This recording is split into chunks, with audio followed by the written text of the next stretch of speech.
বালুতট tourism প্রপার্টিতে চলে এসেছি আমরা চলে এসেছি বকখালির বালুতটে।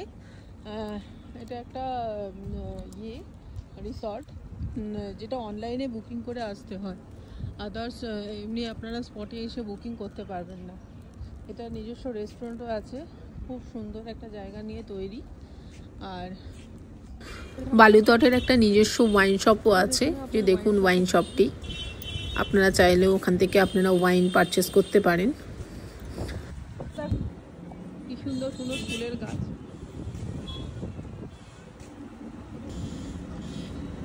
অনেকটা বড় জায়গা নিয়ে তৈরি হয়েছে বালুতটটা। আর এই পাশে দেওয়া হয়েছে কার পার্কিং, পুরোই কার পার্কিং এর এরিয়া। এটা পার্কিং এরিয়া, গার্ডেন, লন, গাজিবো সব এই পাশটাতে আছে। কি সুন্দর ল্যাভেন্ডার কালারের ফুল গাছ। এটা কি ফল কি জানি, এটা কি ফল আলি, কি ফল কি জানি? হ্যাঁ, আশফল মনে হয়, এটা মানে আশফল, আশফলের গাছ। ঝাঁকা ঝাঁকা আঙ্গুরের মতন হয়ে আছে। অনেকটা ঢুকে আছে রিসেপশন।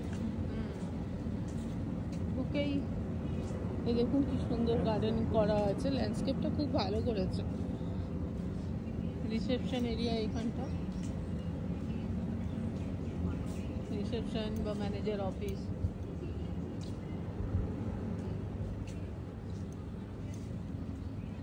এটা একটা পার্কিং জোন। লোক প্রসার প্রকল্পের শিল্পীদের অনুষ্ঠান, কিছু একটা অনুষ্ঠান হয়েছিল এখানে, আবার সুন্দর ফুল ফুটে আছে, সাদা দপদপে সাদা ফুল। কিরে, তুইও ঘুরতে এসেছিস নাকি রে? পাত্তাই দিল না, চলে গেল। এটা হলো annex building and new block,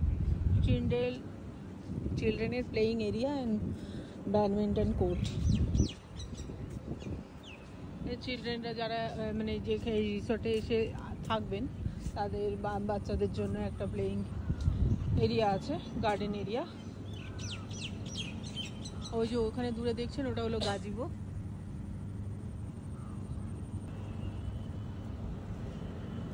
garden area, প্রচুর গাছ, দেখো ডাব গাছগুলো, প্রচুর ডাব গাছ।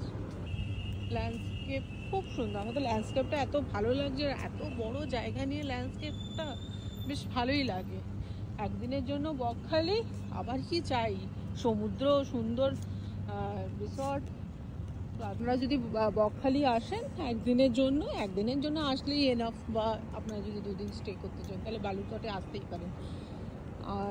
আর অনলাইনে বুকিং করে আসবে, তার টেরিফ মনে হয় 3400 থেকে 3500 টাকার মধ্যেই হয়, বা তার থেকে হয়তো একটু বেশি লাগতে পারে, প্লাস জিএসটি। কিরে, খিদে পেয়েছে? এটা হলো রেস্টুরেন্ট এরিয়া। আমরা খাবারের অপেক্ষায় বসে আছি, খাবার কখন আসবে, কতক্ষণে আসবে, অনেক কিছুই অর্ডার করেছি, আসলে আপনাদেরকে দেখাবো। এই চলে এসছে খাবার, আমাদের খাবার চলে এসছে। কি খাবার অর্ডার করেছি চলুন দেখি। এইটা হলো চিংড়ি মালাইকারি, আর প্লেন ডাল, সর্ষে ইলিশ, মাটন কষা, আর ডালের সাথে নিয়েছি কুরকুরে আলু ভাজা, আর 2টো স্টিম রাইস। আর স্যালাড আসছে। গাছ থেকে তুলে দিয়েছি, ফ্রেশ গাছ থেকে। হ্যাঁ, পাতাও আছে লঙ্কায়। এত সুন্দর এখানে ওদের করা হয়েছে। পাচ্ছিস না? আমি তুলে দেবো।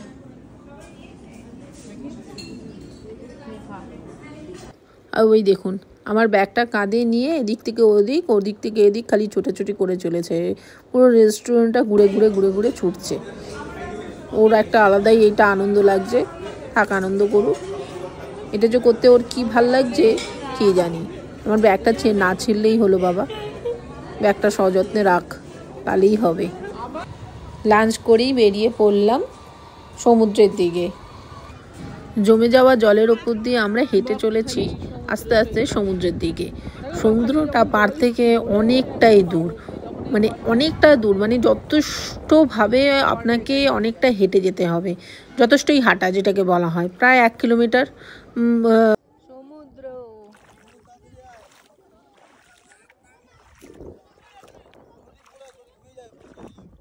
তোরটা হলো, তোর আইসক্রিম খাওয়া হলো? উফ বাবা, মেন পাটটাই তো খাওয়া হয়নি। মেন পাটটাই খাওয়াইনি, তাও আরেকজনকে দেখ স্নান করে কি বললাম। আরে চল না, আরো একটু সামনে তো বড় জল আছে, সামনে ছোট যাচ্ছি, সামনে যেতে হবে না বাবা। কি সুন্দর দেখ, একটা সরু মতন রাস্তা করে দিয়ে গেছে, মানে জল সরু একটা সাপের মতন এঁকে বেঁকে চলে গেছে, মানে যখন জলটা টানছিল সমুদ্রের দিকে এখান দিয়ে বেশি হুড় করে যাচ্ছিল, তাই জন্য লাস্টে এই জায়গাটা একটু ডিপ হয়ে রয়ে গেছে আর সুতোর মতন হয়ে গেছে, এঁকে বেঁকে এঁকে বেঁকে। অনেক জায়গায় ফুটো ফুটো দেখছি, ছোট ছোট ফুটো ফুটো, কাঁকড়া বেরোলেই তোকে ধরে খাইয়ে দেবে, ঠিক আছে? কাঁচা কাঁচা খেয়ে নিস কিন্তু। সমুদ্রের পাড় থেকে সমুদ্রটা অনেকটাই হাঁটা, বকখালির সমুদ্র পাড় থেকে যথেষ্টই দূরে, অনেকটাই হেঁটে যেতে হয়, প্রায় 1/2 কিলোমিটার, হয়তো 1 কিলোমিটারও হতে পারে, কিন্তু অনেকটাই হাঁটা। বাথরুমের জলেও পা যেতে পারে, বাথরুমের জলই পাবি জিনিস।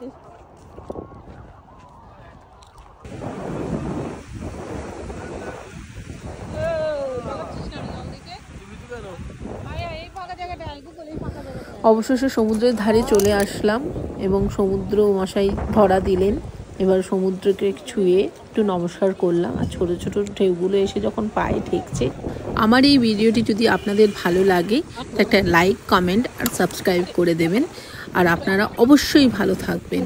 আবার দেখা হবে অন্য একটা ভিডিও।